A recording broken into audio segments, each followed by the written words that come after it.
आपका बहुत स्वागत। दिल कबूतर 90 के दीवाने, 40 से अधिक लेख किताबों पर, फिल्मों पर रिव्यू, लेख विभिन्न पत्र पत्रिकाओं में प्रकाशित होती रही हैं। 30 से अधिक राष्ट्रीय और अंतर्राष्ट्रीय स्तर के सेमिनार वर्कशॉप में आपने हिस्सा लिया है। आपका बहुत स्वागत है और तालियों से स्वागत। और एक बहुत ही संवेदनशील भावनात्मक विषय पर एक बार फिर से चर्चा आरंभ होने जा रही है। जड़ों से जुड़ने की छटपटाहट और गिरमिटिया समाज की पीढ़ियों का रुदन। संदर्भ है गंगा रतन विदेशी। Thank you sir. नवीन हमारे बहुत अच्छे मित्र हैं और मार्केटिंग के आदमी हैं, तो दिल कबूतर अधूरा रह गया था। वो आउटलुक की पूरी सीरीज जो 90s के सिनेमा पे, उस पर मेमोयर ही है, जिस पे अतीश सर ने अपना मेमोयर लिखा है, तो कैसे वही था, उसी का जिक्र किया गया था, रह गया था, लिख के सकलो किताब है दरअसल। बहरहाल अब मैं इस अपनी बात शुरू करूं मृत्युंजय सर से। इसके पहले जान लेना चाहता हूं कि यहाँ पे कितने लोग हैं जो अपनी मातृभाषा बोलने में घबराते नहीं हैं, हिचकते नहीं हैं। अच्छी खासी संख्या है। थोड़ा सा और क्लोज करते हैं, कॉम्पैक्ट करते हैं कि आप में से कितने लोग हैं जो भोजपुरी समझ लेते हैं, और इतने ही मैं मान के चलता हूँ कि बोल भी लेते होंगे। कि बहुत पास चली जाती है हिंदी की, और इसलिए हिंदी के जो रक्षक हैं इस पे लगातार हमलावर हो जाते हैं। ये एक अलग तरीके का बहस है, इस बहस में कूदना भी है। ये किताब नहीं आई होती अगर केदारनाथ सिंह नहीं होते। केदारनाथ सिंह ने इस किताब की प्रेरणा दी कि लिखो, और जब भोजपुरी के एक बड़े राइटर प्रकाश उदय इस पर लिखते हैं तो कहते हैं कि हजारी प्रसाद द्विवेदी के दिल में जो एक टीस रह गई थी कि काश मैंने बाण भट्ट की आत्मकथा भोजपुरी में लिखा होता, और ये टीस प्रकाश उदय ऐसे देखते हैं कि उस पर मरहम कई दशकों बाद मृत्युंजय कुमार सिंह जी ने गंगा रतन विदेशी के मार्फत लगाने की कोशिश की है। इस किताब पे मैं जाऊं और इसके कई टुकड़ों में बात करेंगे, और मेरे साथ थोड़ी सी मैं सहूलियत ले रहा हूँ मंच से और आपसे भी कि ऑडियंस को भी शामिल करेंगे, क्योंकि भोजपुरी भाषियों की संख्या ज़्यादा है। और ये सरायकेला खरसावां प्रशासन को इस बात के लिए धन्यवाद देना चाहिए कि इतने फेस्टिवल्स में बतौर क्यूरेटर रहते हुए या बतौर पार्टिसिपेंट रहते हुए मैंने पहली बार देखा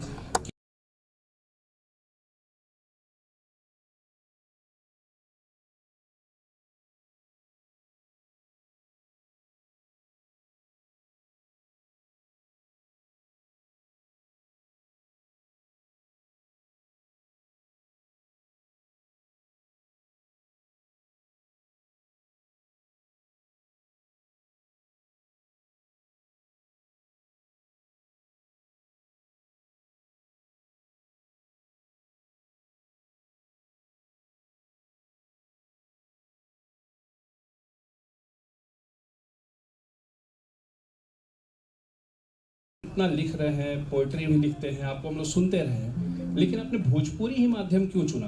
क्योंकि न तो पब्लिकेशन है, इसमें कायदे से स्थापित अब एक आध उठ के आए हैं, ना इस तरीके का कोई प्लेटफॉर्म रहा जहाँ पे भोजपुरी को लेकर बहुत ताकत से बात की जा सके और बहुत सम्मानित ढंग से इस पे कोई गंभीर चर्चा वाली बात की जा सके। या और ये स्टोरी टेल ऐप जैसी चीज़ें अपनी जो हैं, जो कोशिश कर रही हैं, वो अपनी जगह है। और मैंने भी ये उपन्यास उसी ऐप पे सुना था सबसे पहले, और आप ही की आवाज़ में सुना था। तो भोजपुरी ही क्यों? धन्यवाद मुन्ना। सबसे पहले तो इस छाप उत्सव के आयोजकों को और जिला प्रशासन को बहुत बहुत विशेष धन्यवाद कि उन्होंने हम लोगों को मौका दिया अपनी अपनी किताबों पर चर्चा करने का, और एक बड़े ख़ास थीम को लेके आए हैं, वो कि कैसे बच्चों में को उद्बुद्ध किया जाए कि वो किताबों से जुड़े, पढ़ने की आदत डालें, साहित्य से जुड़ें। भोजपुरी में मैंने क्यों लिखा इस किताब को, इसका सबसे पहला जवाब तो ये है कि भोजपुरी में ही लिखने की धारणा और मंशा मैंने बना रखी थी। हालांकि बार बार मेरे दोस्त, मेरे साथी, तमाम लोग मुझे बार बार खींच रहे थे, कहते हैं कि क्या करोगे तुम भोजपुरी में लिखी, इतनी अच्छी कथा तुम लिखोगे, 150 लोग पढ़ेंगे, ऐसी बर्बाद हो जाएगा सब कुछ। ये धारणा है लोगों की क्षेत्रीय भाषाओं के बारे में। फिर मैंने देखा कि हमारे जितने किरदार हैं, ये जो कथा है, ये कहानी है, ये एक्चुअली भोजपुरियों की ही कहानी है, क्योंकि उतने अप्रवासी इमिग्रेशन जितने ज़्यादा भोजपुरी पूर्वांचल को अगर ले लें हम लोग, अब विभक्त हो गया है, बट वो पूरा का पूरा एरिया यदि ले लें तो शायद ही इससे ज़्यादा कहीं और से लोग, चाहे वो फिजी हो, सूरीनाम हो, नटाल हो, मॉरिशस हो, कहीं भी आप चले जाए।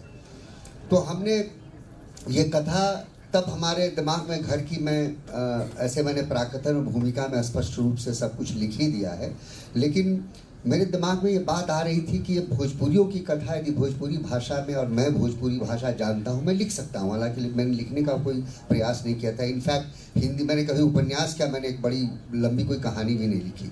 मैं कविता वविता में थोड़ा बहुत हाथ साफ करता रहता हूँ, लेकिन उपन्यास ये कैसे लिख गया वो मुझे नहीं पता। डिवाइन इंटरवेंशन ही कहते हैं हम उसको।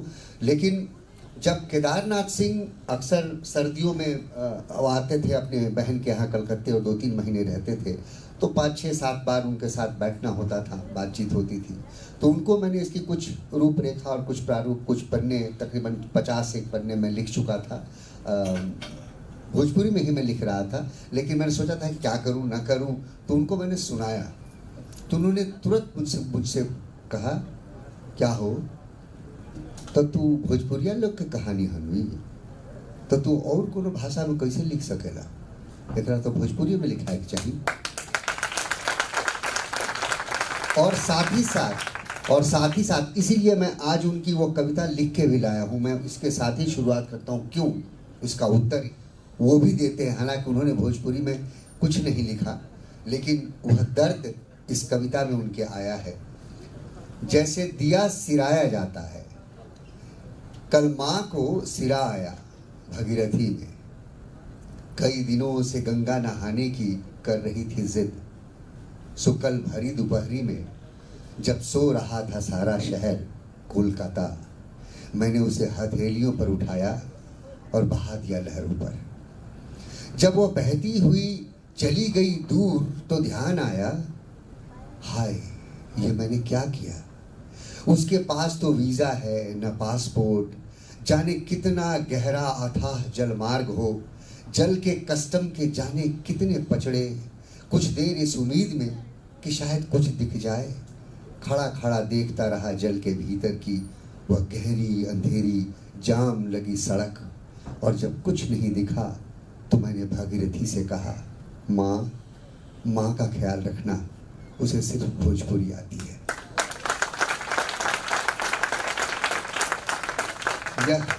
यह दर्द है अपनी मातृभाषा का उस कवि के हृदय में, जिसे हम आज हिंदुस्तान में बड़े इज्जत से नाम लेते हैं, बड़े शिरोमणि हैं वो कवियों के, हिंदी के कवियों के। लेकिन उनका यह दर्द था। इसी वजह से मैंने ये निर्णय किया कि नहीं अब तो।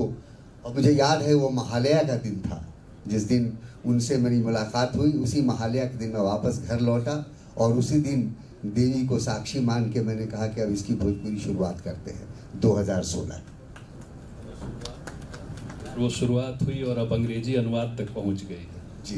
इस पे हम आएंगे, लेकिन केदारनाथ सिंह जी ने अपने न लिखने को भी वो बयान किया कि हिंदी मेरा देश है, भोजपुरी मेरा घर, और ये आवाजाही को एक्सेप्ट करते हैं। बिल्कुल। तो इस बहस पे नहीं जाना है, लेकिन एक अनिवार्य सिरा तो जुड़ता जरूर है इस बहस से कि भोजपुरी के लिए उन्होंने लिखा नहीं, लेकिन ये इस आपके किताब के बारे में कहते हैं कि यह एक विलक्षण कथा है। इसमें विस्थापन की त्रासदी का संघर्ष ही नहीं, बल्कि धारावाहिक संघर्षों के बीच खिलता श्रृंगार भी है।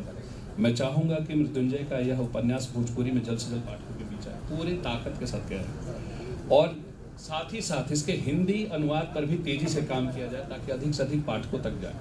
अब मृत्युंजय सर, अधिक से अधिक पाठकों तक मैं एक चीज़ जानना चाहता हूँ कि हम जब भाषाई अस्मिता की लड़ाई लड़ते हैं और हिंदी उसके सामने, मैंने जब जैसा कहा, क्योंकि देखिए मेरी मातृभाषा भी भोजपुरी है और उसके पक्ष में भी उतनी ही शिद्दत से मैं खड़ा होता हूँ, क्योंकि मेरी मौसी कितनी भी अमीर क्यों ना हो तो अपनी फटे लुग्गे में अपनी माँ को थोड़ी छोड़ दूंगा, खड़ी माँ को।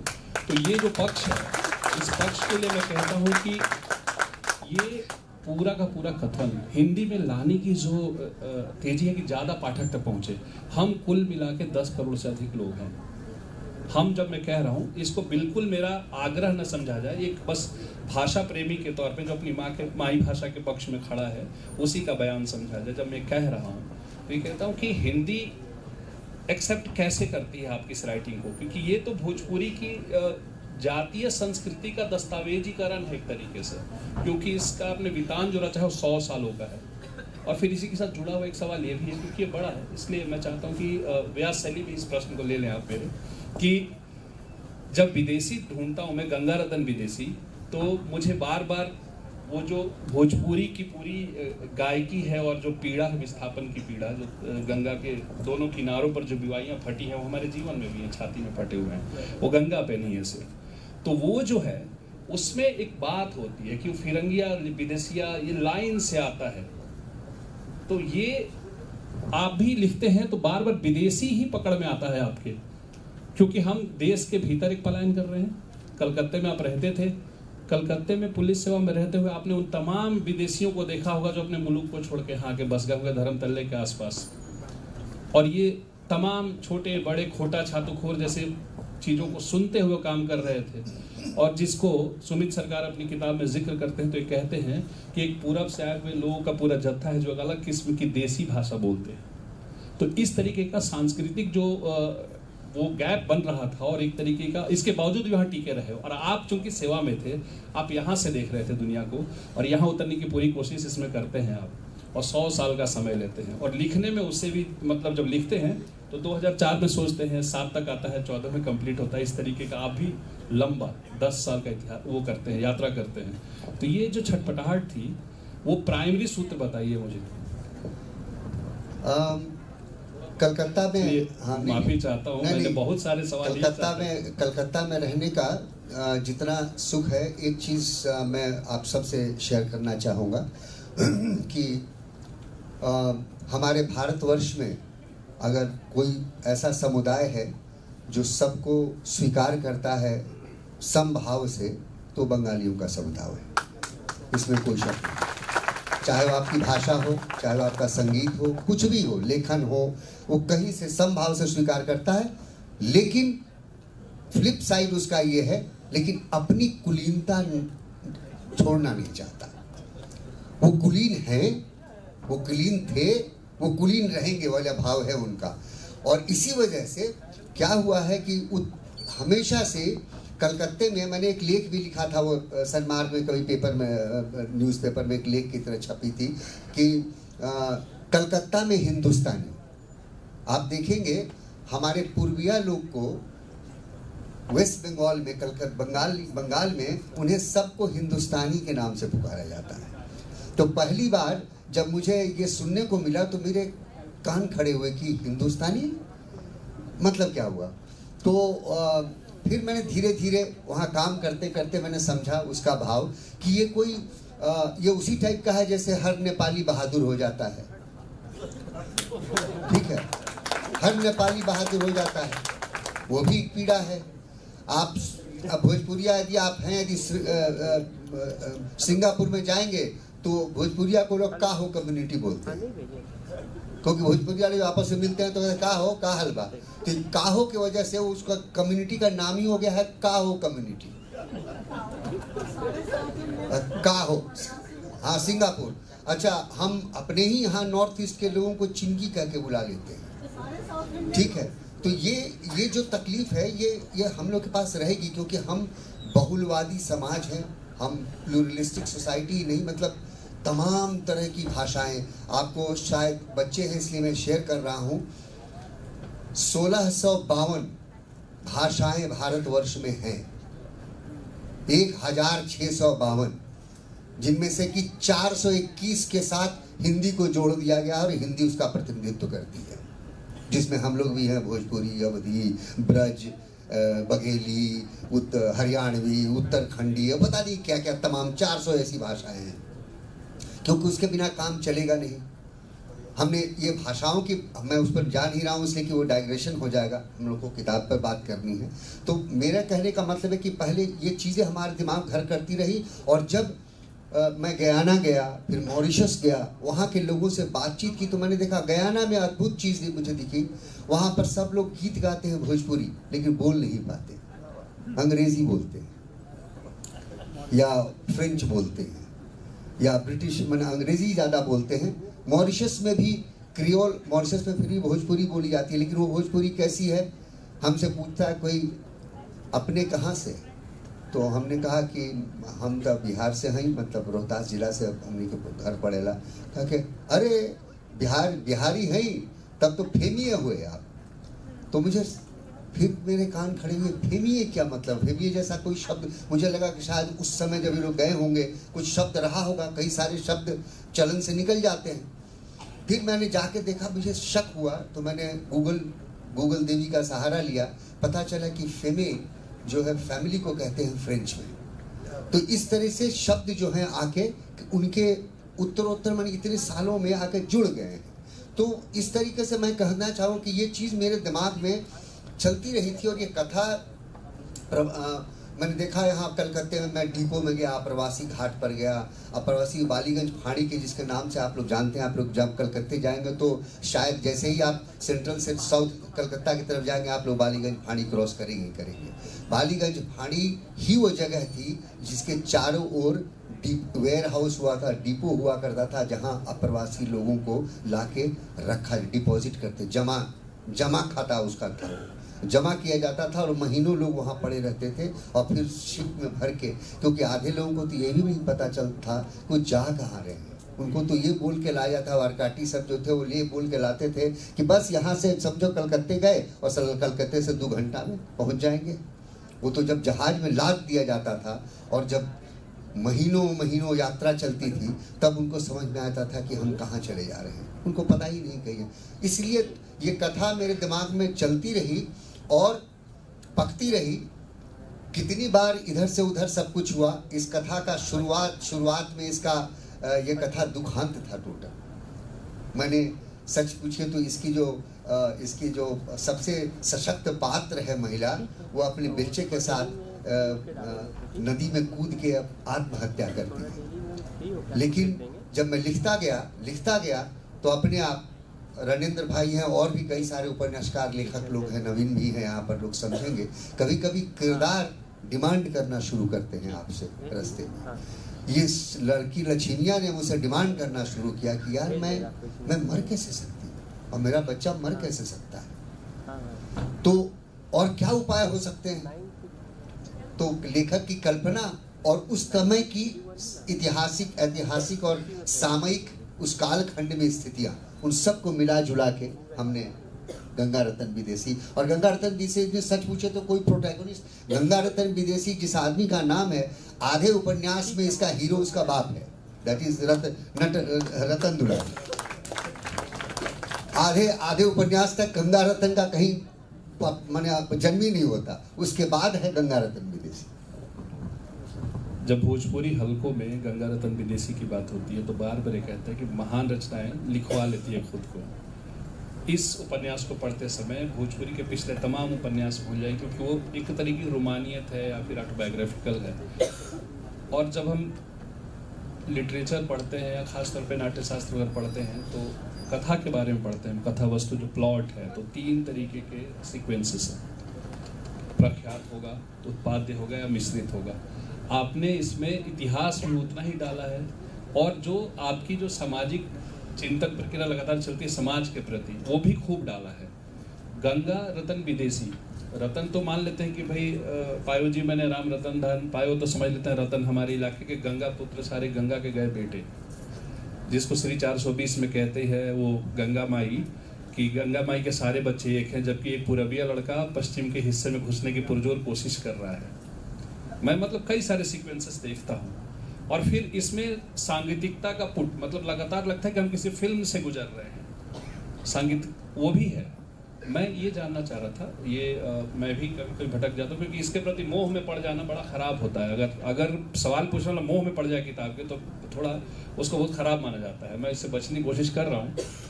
गंगारतन विदेशी जब आप टाइटल दे रहे थे तो विदेशिया वाला जो मैंने सवाल पूछा था कि हमारे पास है विदेशिया लोगों का जो पूरब गए और गंगा से गए, तो आपने ये बिल्कुल यूं ही रच दिया किरदार या फिर बिल्कुल प्लान करके रखा कि ये एक सिंबल बनेगा, एक प्रतीकात्मक शब्द है, शीर्षक है? नहीं, आलोचक खास करके प्रकाश उदय जी ने अपनी आलोचना की, उससे तो बहुत सारे तत्व उभर के आए, मुझे खुद ही नहीं पता, मैंने ये सब कभी नहीं सोचा था। और ये मुझे पूरा यकीन है कि यदि केदारनाथ सिंह जिंदा होते तो मुझे ये शीर्षक रखने नहीं देते किसी भी हालत में, क्योंकि साहित्य में जो लोग डील करते हैं उनके लिए किताब उपन्यास का शीर्षक, जो किताब का नाम होता है, उस पर बड़ा ध्यान दिया जाता है। मैंने गंगारतन विदेशी शब्द इसलिए, कोई विदेशिया या फिरंगिया ये तो है ही, अरे हमारे भोजपुरी में तो सरवा, रंगरेजवा, रवा तो लगाने का है रिवाज, कहे कि मारा सरवा पगला गए लोग, है ना। तब तो इसी तरीके से मतलब विदेशिया, फिरंगिया, रंगरेजवा चलता रहता है। लेकिन विदेशी से शब्द इसलिए आया क्योंकि हमारे इस कहानी में एक, जब वो चाय बगान, वो बंगाली बाबू की बेटी से डोना के साथ उसका मिलन होता है, तो वहाँ पर वो उसको फॉरेनर के हिसाब से देखती है, बोलती है कि ये तो उसके पहले ही गांव में जब ये लोग बसते हैं, बसाए जाते हैं बल्कि किसी और के द्वारा, हेमवती देवी, वो एक आप लोग को ये बता दूं छोटा सा डाइग्रेशन करके कि इस किताब में जितनी भी उपकथाएं हैं वो सब की सब सत्य घटनाओं पर आधारित है। सब पात्र, हेमवती देवी के सारे दुख और सारे संघर्ष वही हैं जो इस किताब में दिए गए हैं। चाहे वो गांधी के बारे में हो, इसको उपन्यास की विधा में इसको हम लोग मेटाफिक्शन कहते हैं। मेटाफिक्शन में आप पुरानी ऐतिहासिक किसी घटना को या पात्र को लेकर आते हैं, उसका माखौल उड़ाने के लिए नहीं, और उससे नया कुछ रचते हैं अपनी कल्पनाशीलता के जरिए। ये सच पूछे तो चौथी दीवार तोड़ने वाली बात है कि जैसे ताकि रीडर से तादाद में जुड़ सके। तो हम लोग ने शुरू से ही जब उसका नामकरण जब हो रहा था, जब बनता है, तो गंगा रतन, चूंकि ये लोग गांव में विदेशी बन के आए थे, तो बाहर से आए थे लोग, बसाए गए थे, तो लोग हमेशा उसको बोलते थे कि अरे वो विदेशिया हो, उनसे विदेश से आवे, बोलिए कि बाहर के लोग आए बसा, तो वहाँ से उसका नाम विदेशी हो जाता है। और इसीलिए गंगा रतन विदेशी, गंगा के पुत्र थे और रतन के पुत्र थे, माता का नाम लिया गंगा, गंगझरिया, उस से रतन और रतन विदेशी। मुझे लगता है केदारनाथ जी होते तो जरूर इसको अप्रूव तो कर ही देते, मतलब काफ़ी कुछ कह देता है।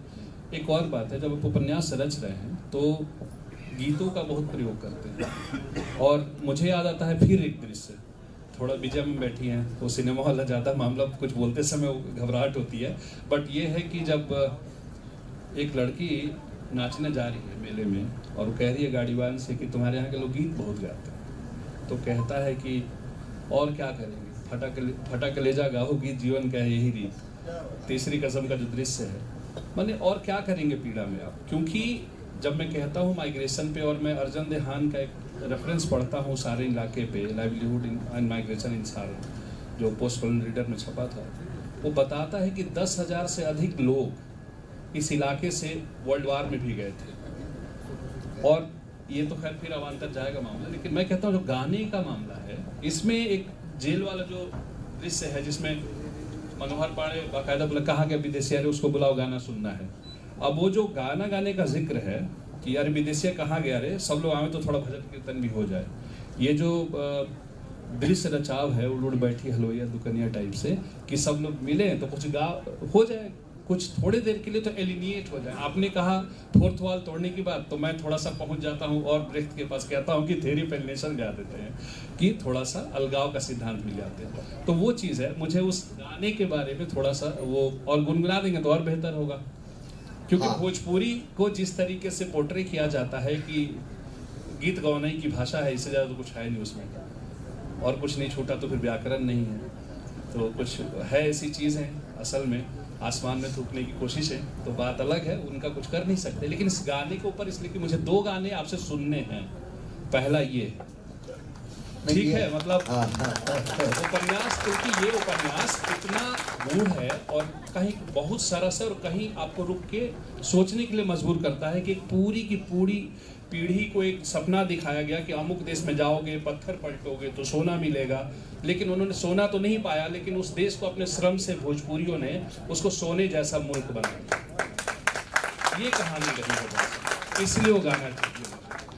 मेरी पर्सनल गुजारिश है। ये उपन्यास शुरू होता है एक प्रेसिडेंसी जेल के एटमॉस्फेयर से। आप लोग में से बहुत सारे लोगों ने जेल का अंदरूनी हिस्सा नहीं देखा होगा। हम पुलिस में रहने की वजह से सौभाग्यशाली हैं, जो प्रशासन में रहने वाले भी, कि हम जेल के अंदर की जा सकते हैं और देख सकते हैं। तो उसका छोटा सा वर्णन है, उसी के साथ ये गीत जुड़ा हुआ है, इसलिए छोटे कुछ लाइन्स मैं पढ़ूंगा।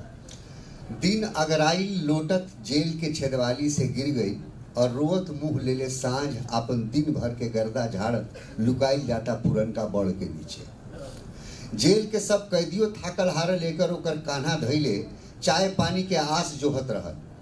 अनहरिया आकाश से बूंद बूंद चुए लागल रहे। जेल के चारों कोना पर संतरी आपन आपन जगह ध ले रहन। सरच लाइट जर गई रहे और घूम घूम काटे लागल जेल में पसरल अनहरिया के लागी कि जैसे गांव के लड़का सब माटी पर काटा कुटी खेलत बड़न सब। जेल के मस्जिद में अजान पड़ गई। मंदिर में आरती के सामान जुटा के दिया बाती सजा के मनोहर पाने चिचिया के सबके बोलावले, अरे विदेशिया कहाँ गई हो, आवो लोग तनी भजन कीर्तन हो जाओ। गावे तो ऐसे केकरा ना आवे। गावल और रोअल मन के साधे के सबसे स्वाभाविक गुण है, लेकिन गवला में तान और सुर के सही मेल भगवान के दिन है जो सबके नसीब ना होके। विदेशिया एगो ऐसने प्राणी रहे जेकर भाग चाहे जितना फूटल हो, गला में सुर ऐसन बाजे कि जैसे केहू थाकल टूटल मन के सोहरावत होके। कोनो कोनो दिन त जेलर साहिबो आके बैठ जास आरती के घड़ी विदेशिया के गावल भजन सुने खातिर। सब लोग के देखल है कि कैसे जेलर साहब के आंख छरक जाए विदेशिया के ऊ भजन सुन के। राम के भजनवा ना तू कैला ए पागल मनवा, राम के भजनवा ना तू कैला ए पागल मनवा। आखिरी तू मर हर जईबा लकड़ी से जारल जईबा, आखिरी तू मर हर जईबा लकड़ी से जारल जईबा। राम घरवा जाके का बतलैबा ए पागल मनवा, राम के भजनवा ना तू कैला ए पागल मनवा।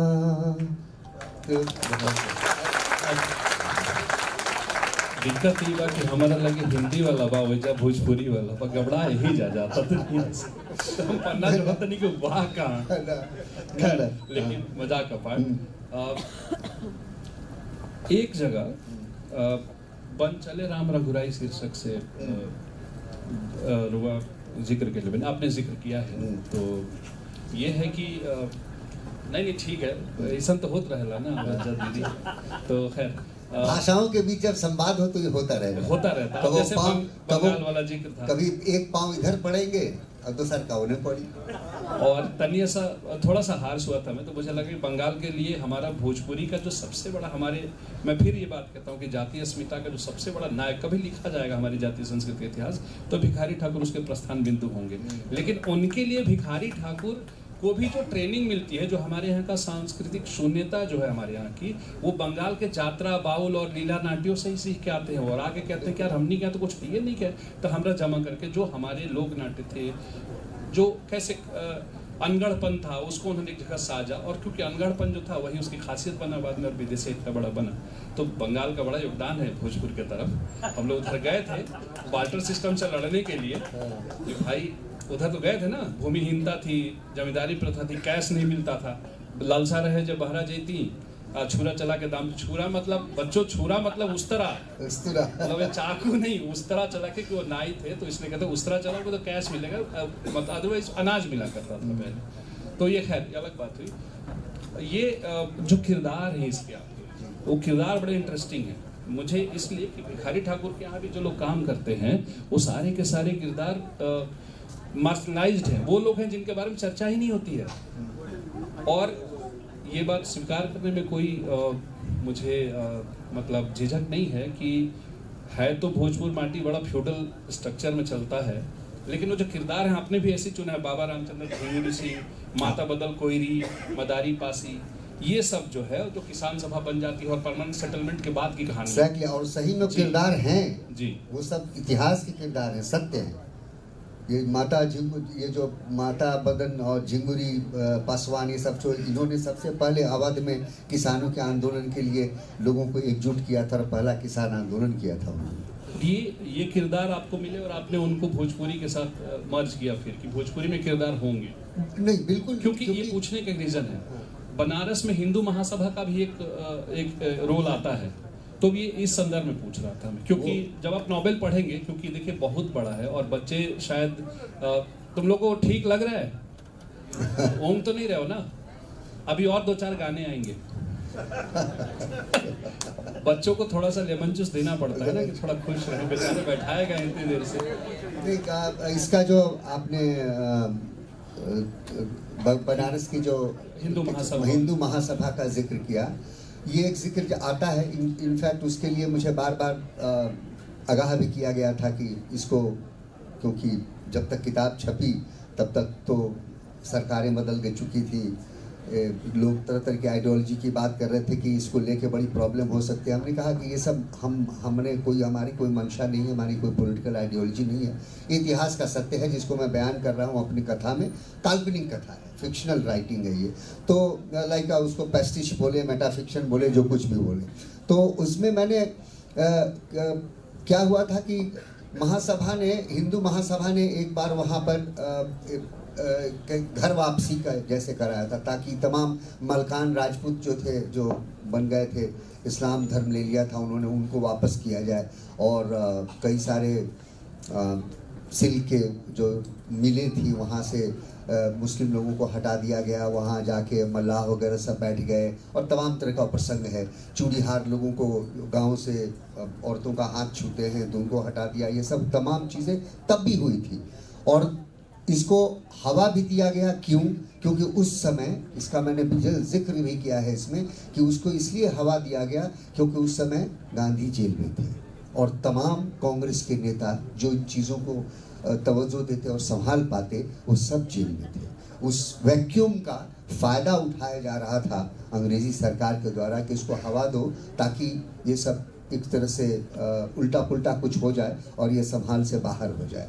और गीत का जो आप कह रहे थे कि हम लोग सही में, हम लोग अब गीत गांव में यदि फगुआ का बयान करेंगे, हम फगुआ का बयान करेंगे तो उसमें फगुआ नहीं गया, यदि होरी ना गवाई, चैता ना गवाई तो कैसे काम चले?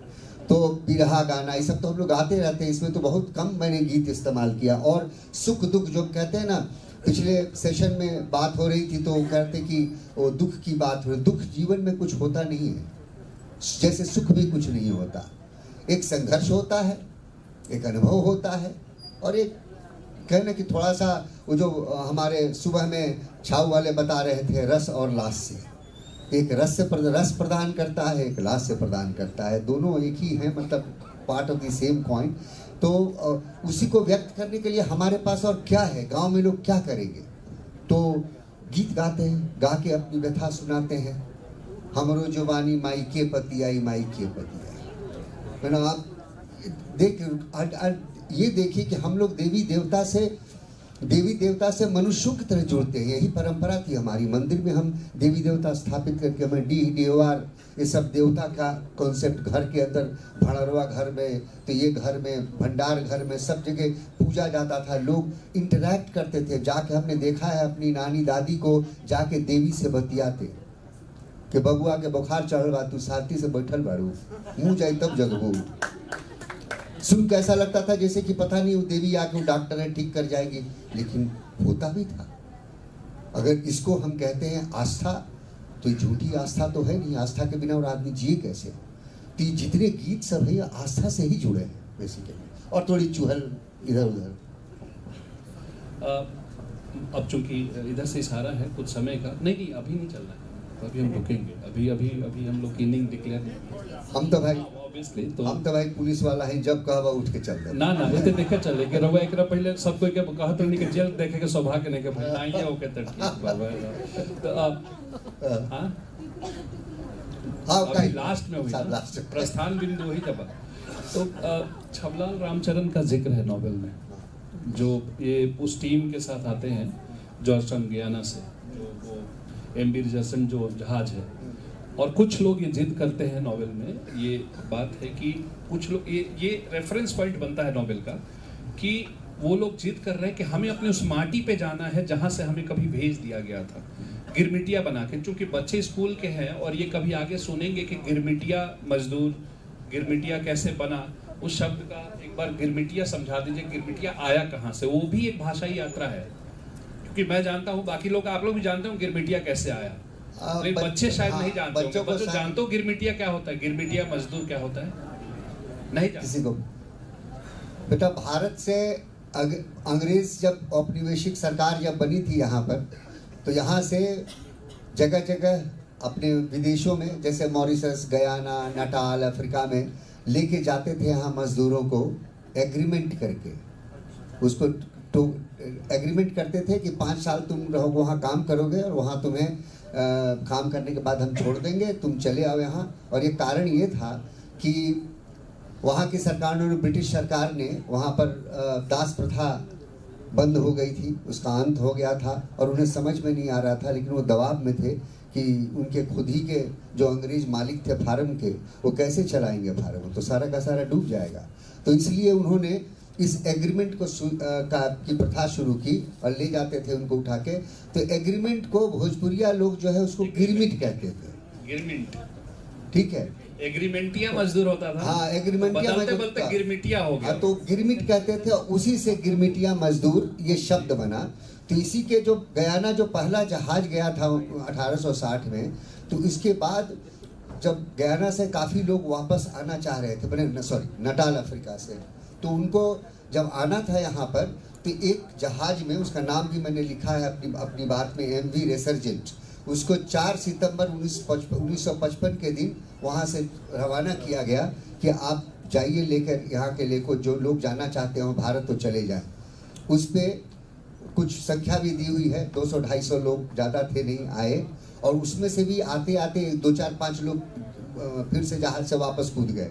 उनका दिल कांप गया कि पता नहीं क्या होगा। अच्छा ही हुआ, क्योंकि वो जो बाकी आए उनको जो यहाँ दिखा सब कुछ और यहाँ जो मिला उसको देख के वो रो पड़े। वो तो छबलाल जी जो थे, उसके कमांडर जो लेके आए थे शिप, उनको कहा भैया हमको वापस ले चलो भाई, लेकिन वो हो नहीं सकता था।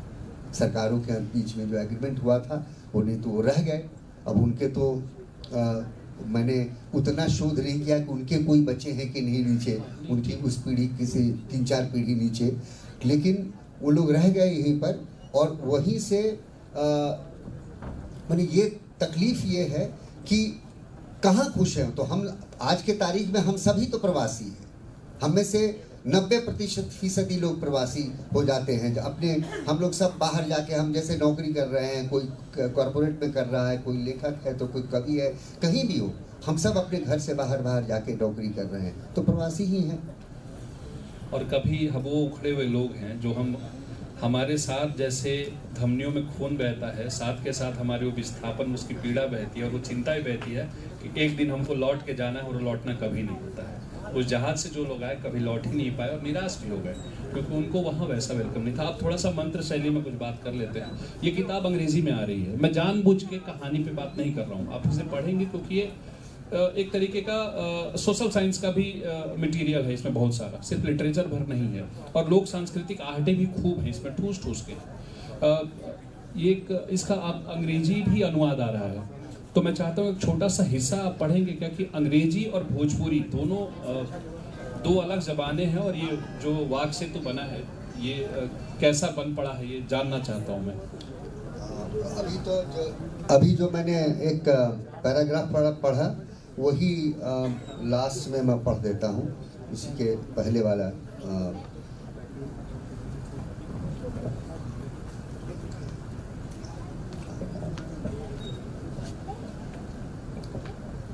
The dreary day stretched and rolled off the high walls of the jail, and the irritable evening, caked with day's dirt, dusted itself off under the old banyan tree.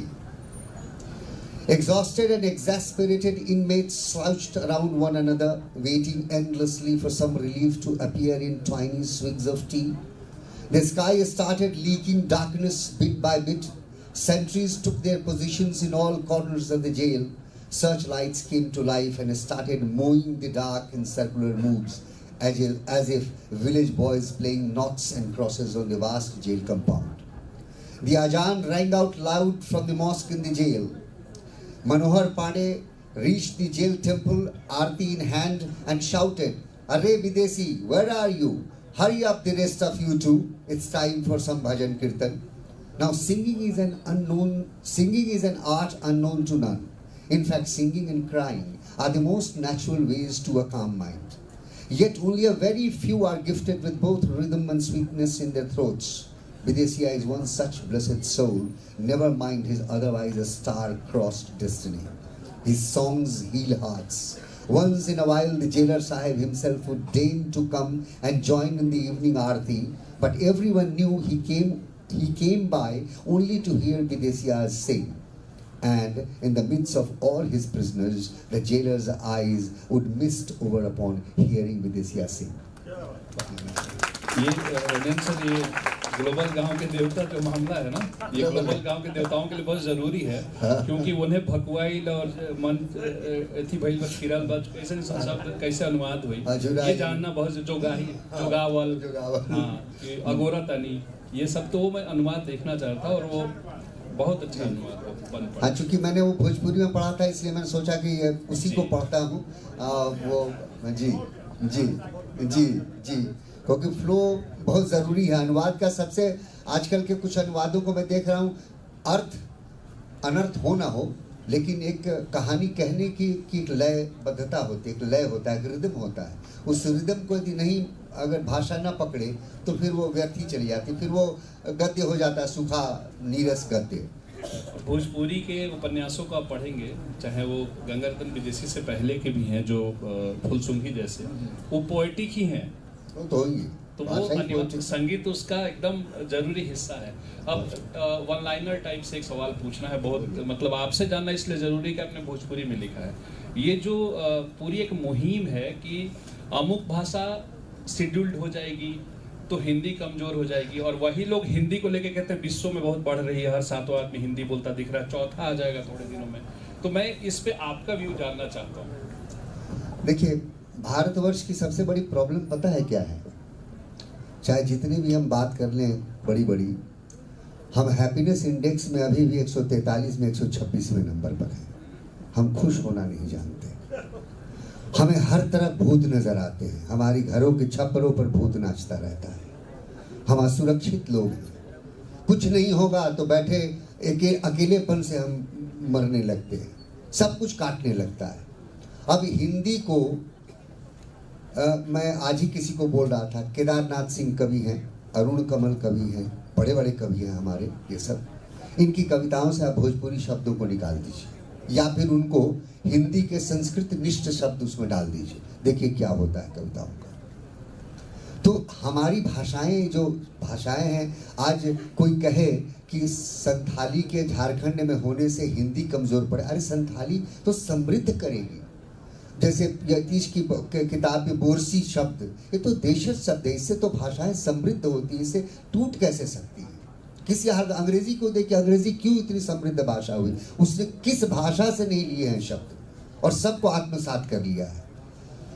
इसलिए मुझे नहीं लगता कि उससे कोई प्रॉब्लम है। जो हिंदी वाले, जो हिंदी ना कहते हैं कि हिंदी का सत्यानाश हो जाएगा, मुझे नहीं लगता किसी हिंदी लेखक, ओरिजिनल बढ़िया लेखक या कवि को इससे कोई डर है।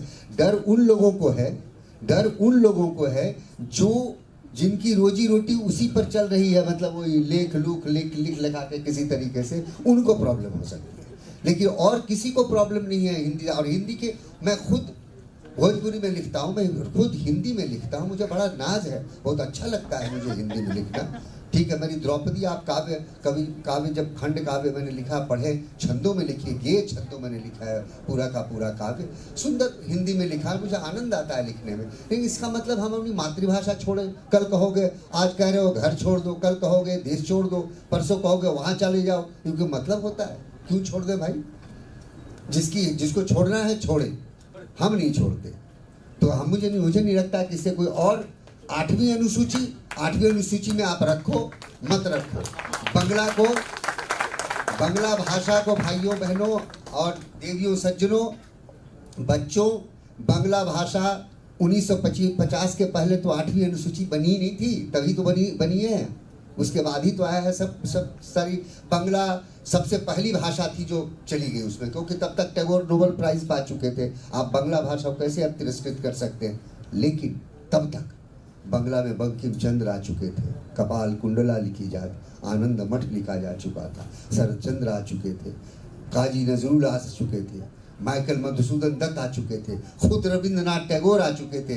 अगर ये सब लोग सोचते रहते कि 8वीं अनुसूची में मेरी भाषा आएगी और उसके बाद हम लिखेंगे, तो हो गया होता अब तक का। तो इसलिए ये जरूरी है कि हम रचें। अब कोई रचनाकार, अब कोई भी रचनाकार, कोई आदमी संथाली के कुरुक किसी में लिख रहा है, भाषा में लिखना चाहता है, उसकी कोई लेखक या कवि कब लिखता है?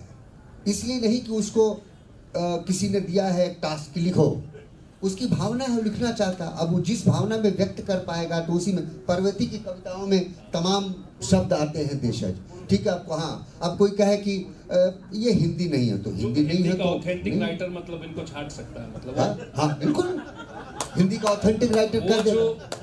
ये मेरा सवाल क्या है कि मतलब मुझे ये चिंता अभी ये सता रही है कि मैं हिंदी ही पढ़ाता हूँ दिल्ली में। और क्या है कि आप सोचिए कितने हमले झेलता होगा, ठीक है। वो जयचंद टाइप की जो फीलिंग आती है भीतर से, देखो पीछे से लगता है कोई हिंदी का प्रोफेसर कहता है जयचंद जा रहा है, देखो बहरहाल। लेकिन इससे मुझे कोई फर्क नहीं पड़ता। लेकिन वो अब मैं लेखकों पे तो कुछ नहीं कह सकता ना, क्योंकि लेखक बड़े बड़े बैठे हुए हैं और मेरा लघु आनंद उत्तर देत बड़ो टाइप का मामला हो जाएगा। तो लेकिन जो मीडियोकर जो है, अब वो उनकी बहस का तो हम कुछ नहीं कर सकते, वो बेचारे से दुखी रहेंगे।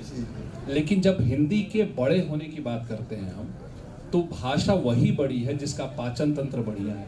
हिंदी का पाचन तंत्र इतना बढ़िया है कि कोई निकल जाए चाहे कोई आ जाए, सबका वेलकम है। बिल्कुल, जो जैसा समा जाता है उसमें। और हिंदी इसीलिए बढ़ रही है, बार बार ये कह रहे हैं। और जो नहीं बढ़ेगा उसके लिए तो फिर फारसी और संस्कृत बनाई ही इसीलिए गई है। इतनी आदर के साथ कह रहा हूँ कि आप ऐसे ही रहिए। म्यूजियम की भाषा भी कुछ वहाँ भी चाहिए हमें, कुछ तो वहाँ भी रखेंगे कुछ भाषाओं को। लेकिन जो जनता की ज़बान है वो तो ऐसी चलेगी पानी की तरह। आप बच्चे चूंकि इस पूरी बहस में बोर हो रहे हैं, तो मैं आपसे एक छोटी सी कहानी सुना देता हूँ बच्चों के लिए।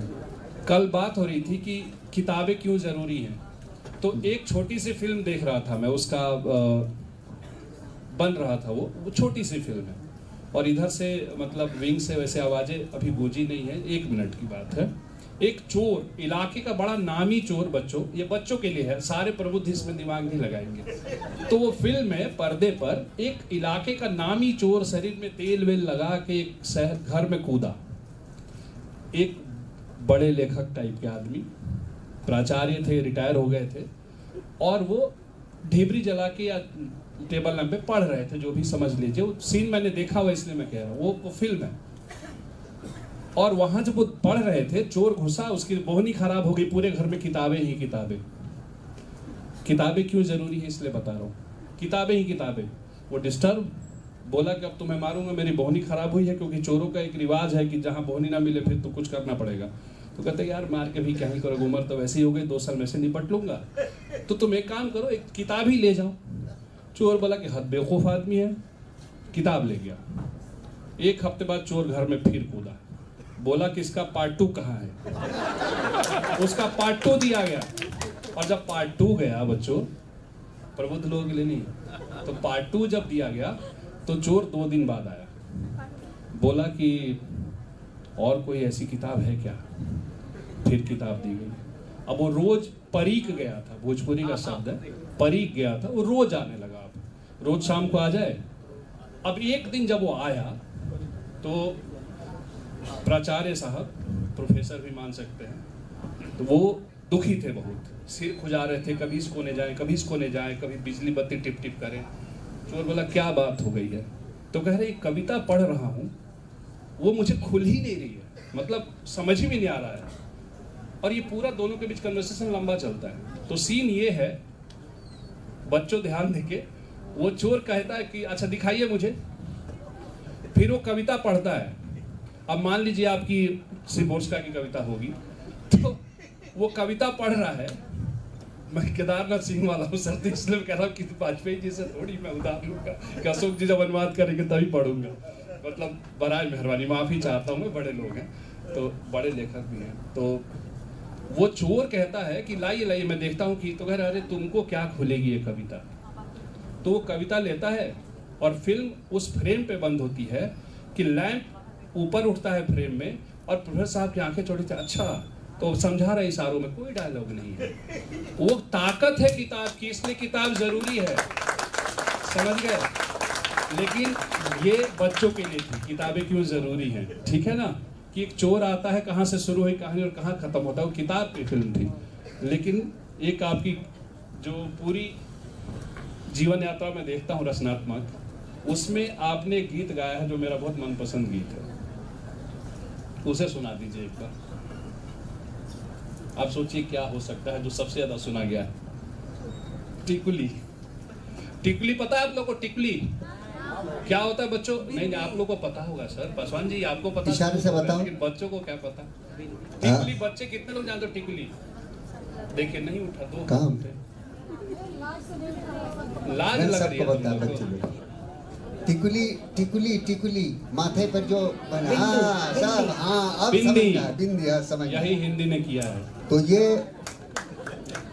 अपने घर में आपने भोजपुरिया घर में ननद और भौजाई का आपस में ठिठोली चल रहा है, आपस उसके में पहले हंसी। डिस्क्लेमर दे, तो हिंदी के खिलाफ कोई बात नहीं हो रही है, दरअसल मैं ऐसा आदमी नहीं हूँ, उससे तो रोजी रोजगार है मेरा। तो हाँ, तो ये उसके ठिठोली चल रही है, उससे संबंधित गीत है। इसके रूपक बड़े जानदार हैं, सुन ध्यान से सुनो सब लोग। टिकुली से टिकुली बदली ले हो भौजी, कोदो से बदली ले धान, पियावा से पियावा बदल ले छोट ननदी, मोर पिया लरी का नदान। नून देह मंगनी तेल देह मंगनी, सैया के मंगनी ये न दे। नून देह मंगनी तेल देह मंगनी, सैया के मंगनी ओ न दे। हमारे पियावा हवे डाड़ी के जोखल, घटी है तके करा से ले। हमारो पियावा हवे डाड़ी के जोखल, घटी है तके करा से ले। ये चुहल है, ठिठोली है, लेकिन इसमें कितना दर्द भरा पिथौस वाला रूपक है कि हमारे पिया डाड़ी के जो मन तौले हुए हैं बिल्कुल, वो घटेगा तुम कहाँ से लाएंगे, तो वो हम नहीं दे पाएंगे। बाकी सब ले लो तुम, नून तेल मसाला जो चाहो ले लो हमसे। धन्यवाद। किताब है ये गंगा रतन विदेशी, जो मौजूद नहीं है किताब के दुकान में, यहाँ मौजूद नहीं है, ये आपको अमेज़न पे मिल सकती है। तो भोजपुरी में अपनी तरीके का अकेला उपन्यास है जिसने सिद्ध किया कि अपनी मातृभाषा में भी हम रसूल हमजतू हो सकते हैं। शुक्रिया। और सवाल हमने जानबूझ के नहीं लिया क्योंकि हमारे मित्र नवीन जी ने हमारा समय ले लिया और उनसे हम बाद में बस सुन लेंगे। थैंक यू, बाहर बात कर लेंगे। शुक्रिया।